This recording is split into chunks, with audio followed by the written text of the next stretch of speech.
আয়াতটা একটা প্রশ্ন, it's a question from your Lord to mankind and জিনকাইন্ড।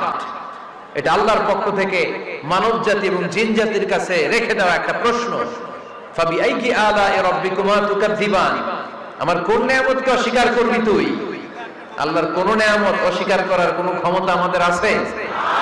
নাই, অসম্ভব। এজন্য এটা একটা প্রশ্ন। আল্লাহর হাবিব বললেন, আমার প্রাণের সাহাবারা, তোমাদের সামনে যখন সূরা রহমান তেলাওয়াত করলাম তোমরা চুপচাপ, কিন্তু তায়েফের ময়দানে যখন জিনদের কাছে তেলাওয়াত করেছি তখন তারা চুপচাপ থাকে নাই। যতবার আমি ফাবিআইয়ি আলাই রাব্বিকুমা তুকাযযিবান তেলাওয়াত করেছি, প্রত্যেকটা আয়াত শেষে এই প্রশ্নের উত্তর তারা দিয়েছে। সুবহানাল্লাহ। যতবার এই আয়াতটা পড়েছি প্রত্যেকবার এই আয়াত শেষে তারা প্রশ্নের উত্তর দিয়েছে। তারা প্রত্যেকবার বলেছে